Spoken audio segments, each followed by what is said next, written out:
Hello, amazing souls. I hope you're having an awesome day wherever you are. Thank you and welcome to another episode of the Bobbi Jo and Sheena Show. We started off 5 years ago as mindset coaches and have talked every day pretty much since then.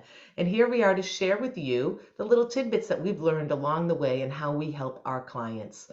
Today, we're going to talk about our thoughts are not our own. What we're thinking inside is being projected out there. So that's movie. There's a book and a movie called Thoughts Become Things.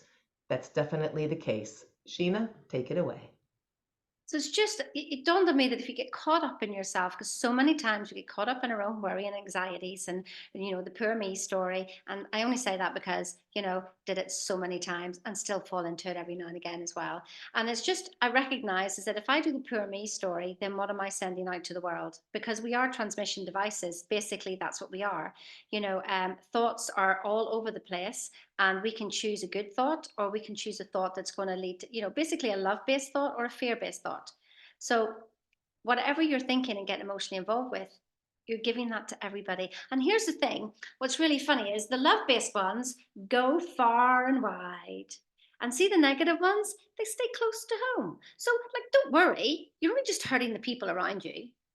Does that sound good? Does that sound like something you want to do? So that's what I want to help you do, is to wake you up to that, is that those negative thoughts are hurting you and they're hurting your family because they stay close to you and they will Mhm. breed on that. Now, if you want that for your children, your family, your friends, you crack on.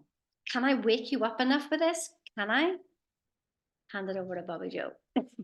And this is definitely true. It happens, and you don't even know you're doing it because we're vibrational beings. So, an example I know of a story is that a woman one day she was, with her mom. They were riding on a train, so they had a long time to talk.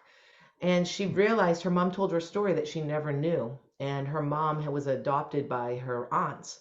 And every other weekend, her mom was supposed to come visit, and she'd sit on the front step, and her mom never did come visit. So this lady, we'll say her name is Carol, I don't know, for a lack of name. So Carol's mom always had this anxiety of her mom never showing up and never being there for her. So she was really determined that she was not going to treat her children that way.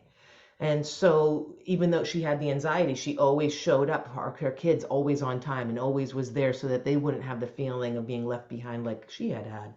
Well, Carol heard the story of her mother and realized, wow, I've always had that feeling inside, even though her mother, I'm getting goosebumps, even though her mother never had been late to pick her up from like a soccer game or late from school, she always had this anxiety inside, like, what if mom doesn't show up? And it was that her mother transferred those emotions from herself and her life and being projected. And even though she tried to coddle her daughter from having that, her daughter inevitably grew up with those. I'm having goosebumps all over. She inevitably had that experience because, especially a mom and daughter. I mean, where you came out of each other. You are one, and they've done that. Dr. Bruce Lipton has talked about that, taking some of our cells in a petri dish and going thousands of miles away and having the person here have an experience, and they were having whatever the cells in the petri dish 1,000 miles away were feeling the same, were moving and doing what the woman was doing. So when you have children, that's why they say, you know when something's wrong with your children, even if they're halfway around the world as moms. It's the same thing. So even if you're in the same house, be careful of what you're thinking. You need to work on yourself. You need to examine and writing pen to paper, not just talking to your therapist. I have so many people that I know that go to therapists, and I'm like, and how's that really working out? You just keep talking about the problem. You're really figuring out the problem. Paper to pen. Why do I have this emotion? How do I get rid of it? And you go, why? And just keep discovering it. And at the very end of the pages or 10 pages later, maybe the bubble will burst and you'll have the realization of what, and you can heal it and let it go. You don't, but a lot of times we just keep trying to stuff it thinking no one isn't picking up on it. But it's like an antenna. Do, do, do, do, do, do. I'm feeling fear. Do, do, do, do, do, do. People can feel that. All right, I talked a long time. Sheena, anything to say on any of that, my love?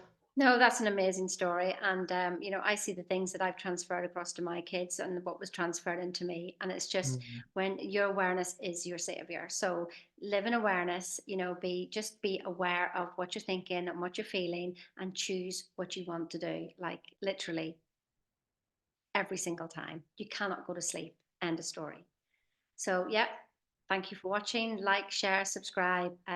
It's amazing to have you on our journey. Cheerio now. Have an awesome day.